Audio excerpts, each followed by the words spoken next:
A WBRC breaking news alert.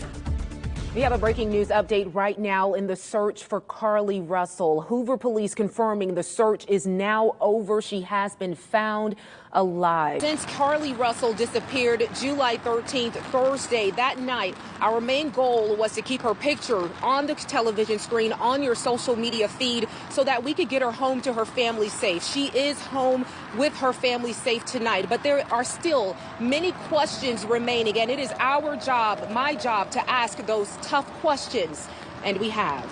Right, Sarah, Chief Durst is saying that they do want to speak to Carlee Russell again about the events that occurred that night when she disappeared. Now, as Jonathan and yourself have recounted about some of the new pieces of information that we just received here minutes ago, the searches on her cell phone up to the moment she disappeared, Chief Durst is saying that she looked up the movie Taken, which is about a young woman being abducted. I'm Brittany Dionne, thank you for joining us. We're now in the 9th day of searching for former corrections officer Vicky White and convict Casey White. This video you see right here behind me shows Vicky White at the counter of a hotel the morning she allegedly helped Casey White escape jail. Thieves are going after the metal in the lids, and the man we spoke to tonight says his neighborhood has been hit multiple times. Well, more than a week after the Supreme Court said it's up to the states to decide whether to allow abortions, hundreds of people speaking out in protests across the country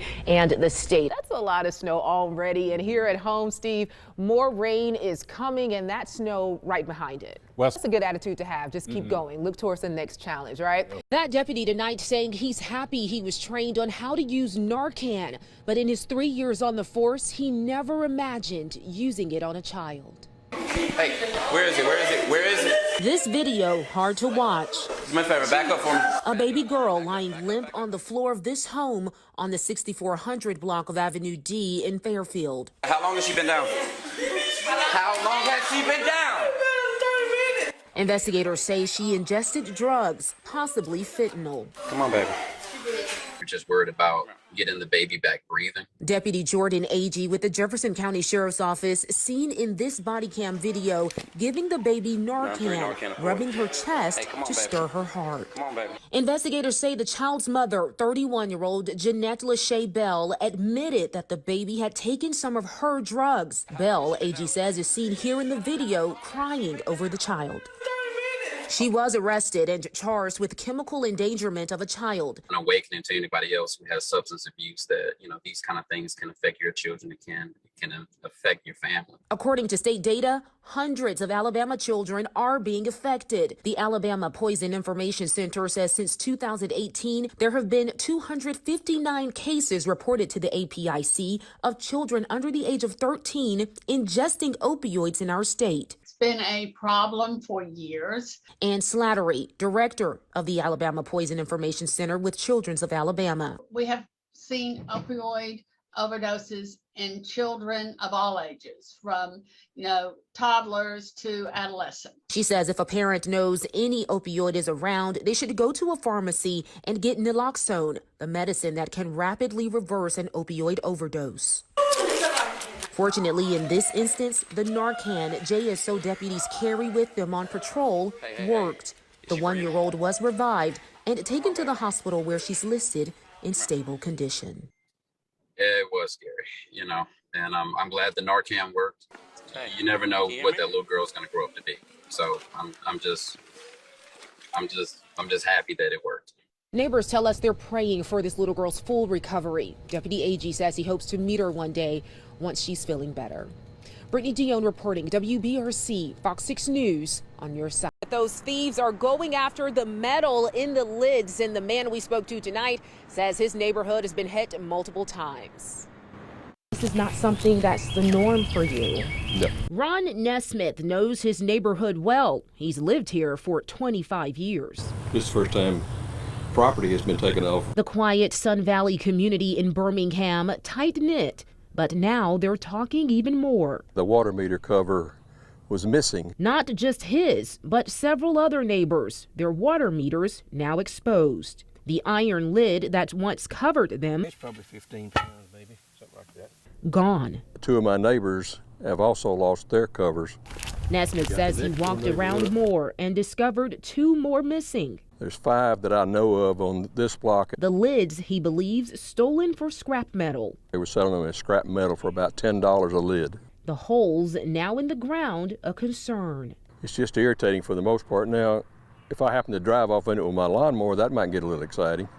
And there could be kids running along here that fall in them and that sort of stuff. Nesmith says he called Birmingham Waterworks, and since it's city property, he says they should cover the cost to replace it. Birmingham Waterworks says they are aware of the issue, sending WBRC this statement. It says in part that 38 meter lids have been stolen so far, and the thefts have been consistent across the system. The board says they have ordered composite lids and are planning to put traffic cones on the boxes until they can be replaced.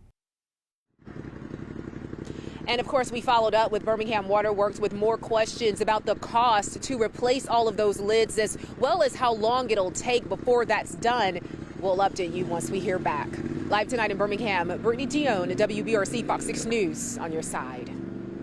Theda Johnson raised 5 boys in the Inglenook community. Tonight, she only has 2 left. 3 of them lost to violence. The most recent, her 32-year-old son, Rodriguez Powell, shot to death just blocks away. That's my knee baby. The one would never leave me. Theda Johnson holds it together, she says, by faith. That's the only thing, she says, that has helped her through as she prepares to bury her 3rd son. He shared love wherever he went to. That's just how I taught him. You know, what I taught him, it shows. Family and friends meet in Inglenook Park Wednesday to honor the life of 32-year-old Rodriguez Drake Powell and his cousin, 35-year-old Justin Taylor. The 2 were gunned down while sitting in a car on Inglenook Street Saturday afternoon. Police say more than 20 rounds were fired. Powell, a father of 2 little girls. Taylor had 5 children. Yeah, we were close. And even Justin, you had a close relationship? That was my heart. Ooh, that was my heart. He loved his auntie. Everybody knew the relationship we had. You know, woo. Do you know why anyone would want to hurt them? Don't know. Unfortunately, she knows tragedy. She buried her first son in 2005. Jacoby Powell was 23 years old when he was shot by an off-duty police officer, she says. And in 2013, her second son, Emmanuel Powell, at just 22, was stabbed to death during an argument. Johnson says she's channeling her pain and faith for good, helping other mothers who have lost children to violence. This is what God doing right now. Everything I'm going through, I went through, ain't for me. It's for to help somebody else. The cousins will have a joint homegoing service this weekend. We've posted details on the WBRC News app. In Inglenook, Brittany Dionne, WBRC Fox 6 News on your side.